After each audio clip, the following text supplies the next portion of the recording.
Mike here for WineWeirdos.com. Christopher. We're checking out a couple of Rieslings. Yay. Time to relax. Oh, my collar's tucked into my... It's tucked in my sweater, Actually, sorry. this isn't really a relaxing mode. This is more of a douche mode. Douchebag mode. Anyhow, couple Rieslings here. I'm interested to try these. One of them is from Target. You want to tell us about that one? Yeah, it's a German wine. It's a Schmitt Söhne Riesling. The label is a Relax. Yeah. And it's a 2009, and it came in at what, $10? Yeah, at Target. So. And it's interesting. We've got Target carrying German Rieslings of all things. Are we talking a trend here? I hope so, because I mean, if it's good, it's 9% alcohol by volume, so it's the sort of thing you can drink casually and not get completely plastered like some of these California 15%ers are going to have you do. Yeah. And it's Cellar Tracker averaging 87 points, which is pretty good for a $10 wine. I mean, it might have been $9. I'm trying to remember, but I want to get right into it. Right off, we know it's going to be dry, and that's interesting. Finding a dry German wine in Target of all places. Yeah, I mean, we've been big fans lately of some of the German Alsatian Rieslings. We've been trying, especially Bert Simon. And It's crystal clear. It's being served a little warm right now, but that's fine. The nose is pretty appealing. Got kind of a mineral quality to it. A lot of mineral, spicy mineral. It's really nice.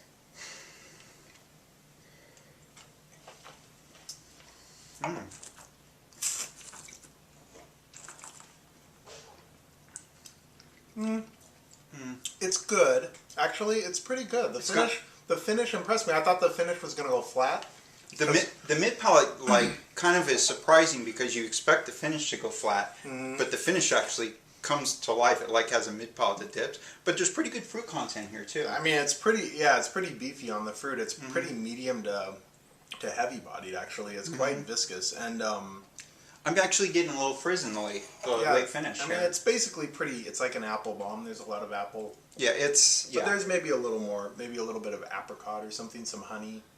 I pretty much just get a bombastic apple juice with just a really inconsistent palate and finish with this kind of strange bitter frizz on the end.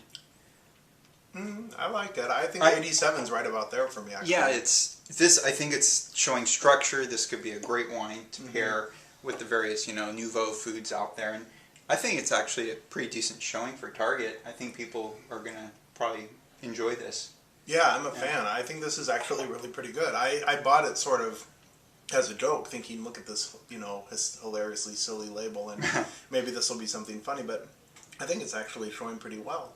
I think 87, happy face. I would go happy face just because of the marketability of this and getting this into the mainstream, So you like the branding better than the wine? Well, it's got this slick mainstream branding, but you know what, I'm not a detractor of getting wine to people. There's part of the reason that kept me out of being into wine for so long was the fact that, the snobby pretentiousness. And if it takes someone to get into a good German Riesling, if it takes them going to Target and discovering that, so be it. Yeah, I think that I agree with you completely. I think this is like a gateway wine for people in their 20s. Is huge. So kudos for that. I think it's pretty good. Now this one's a different sort of beast. Woo! Wow. This is the 19... I'm going to get this at maybe 15, 20 years old. Right, yeah. 1996 Arthur Earl, Santa Barbara County, silver label Riesling. They were in Los Olivos. I don't think they exist anymore. Their website seems to go out to date around 2006. This particular wine, we couldn't find a price on it. It appears to be... I'm afraid. Yeah, it appears to be pre-internet or something, so we're going to try a 14-year-old California Riesling here. It's 13% alcohol by volume. This was given to me as a gift, by the way, so thank you to Jen and Kim. Whoa, and it's got a funky dessert. Scotch. Sort of got a dessert Armagnac nose, thing actually. going. Smells like dessert wine. Yeah, heartlit. There's something really pleasant on the nose. I'm getting a little bit of Scotch, a little bit of Armagnac too. Yeah.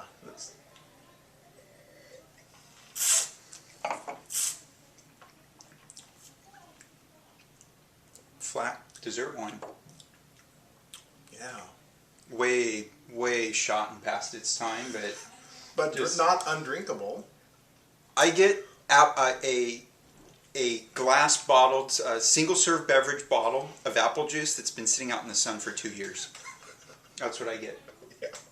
Am I right? There's virtually no alcohol or acidity whatsoever. It really is all fruit.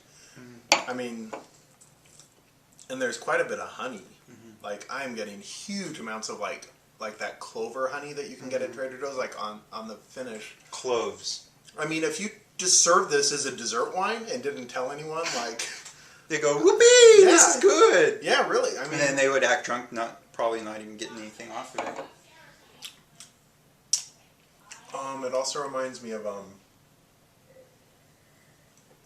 just reminds me of dessert wines I've had, but it is kind of flat and a little bit off, but not undrinkable really. It's just weird. To me, it's undrinkable. Yeah. It's way, way off for me. Okay.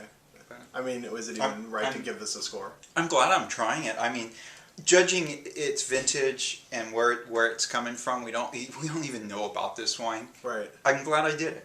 Yeah, I would have liked it probably a year into it. Mm-hmm. So yeah, cool. I don't think it's worth giving a score. I think that's kind of you can't even if you can find it. I mean, yeah, come really. On. Seek this one out if you like. Awkward, really past their prime wines. That was fun. I like these Rieslings. I'm a big fan. We've been drinking a lot of Riesling lately. Mm-hmm. I think there's something wrong with us. As a matter of fact, we did this massive flight last weekend at dinner. It was like the guy just kept bringing out Riesling, and we're like, when's it going to stop? Right, it was like 5 different Rieslings. Mm-hmm. That was cool. Okay, so for wineweirdos.com. Out.